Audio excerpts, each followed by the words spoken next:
આગ્રા જવાનો રસ્તો। મારી ચેનલમાં નવા છો તો મારી ચેનલને લાઈક કરો, શેર કરો, સબસ્ક્રાઇબ કરો, ધન્યવાદ। બાદશાહ અકબરને શિકારનો શોખ હતો। એક સમયે અકબર બાદશાહ તેના સૈનિકો સાથે શિકાર કરવા નીકળ્યો હતો। શિકાર કરતી વખતે તે એટલો આગળ ગયો કે તે તેના જૂથમાંથી ખોવાઈ ગયો। તેની સાથે માત્ર થોડા સૈનિકો બચ્યા હતા। હવે લગભગ સાંજ થવા આવી હતી અને સૂરજ આથમવાનો હતો। તે જ સમયે અકબર અને તેની સાથેના સૈનિકો પણ ભૂખથી પીડાતા હતા। લાંબા અંતરની મુસાફરી કર્યા પછી બાદશાહ અકબરને સમજાયું કે તે પોતાનો રસ્તો ગુમાવી બેઠો છે। નજીકમાં કોઈ દેખાતું ન હતું જેની પાસેથી કોઈ માર્ગ વિશે પૂછી શકે। થોડે આગળ ચાલ્યા પછી એક ચોકડી જોઈ। આમાંથી ઓછામાં ઓછો એક માર્ગ રાજધાની તરફ લઈ જશે તે જોઈને રાજા થોડો ખુશ થયો।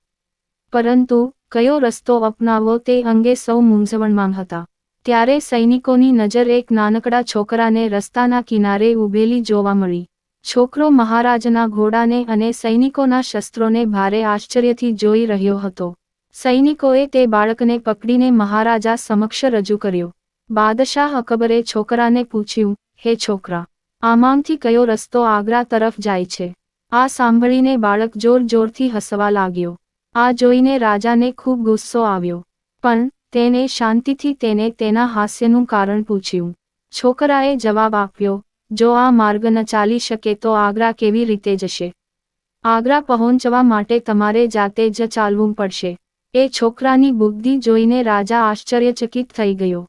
તેને ખુશ થઈને તે બાળકનું નામ પૂછ્યું। છોકરાએ જવાબ આપ્યો કે તેનું નામ મહેશ દાસ છે। રાજાએ તેને સોનાની વીંટી આપી અને દરબારમાં આવવા આમંત્રણ આપ્યું। આ પછી બાદશાહ અકબરે છોકરાને પૂછ્યું, શું તમે મને કહી શકો કે હું કયા રસ્તેથી આગ્રા પહોંચી શકીશ? છોકરાએ ખૂબ જ નમ્રતાથી સાચો રસ્તો બતાવ્યો અને મહારાજ તેમના સૈનિકો સાથે આગ્રા તરફ આગળ વધ્યા। આ છોકરો મોટો થયો અને બિરબલના નામથી પ્રખ્યાત થયો અને બાદશાહ અકબરના નવરત્નોમાંનો એક કહેવાતો। વાર્તામાંથી બોધ। આ વાર્તામાંથી આપણે શીખીએ છીએ કે જ્ઞાન અને સમજનું સન્માન કરવું જોઈએ। પૂરી વાર્તા સાંભળવા માટે ધન્યવાદ।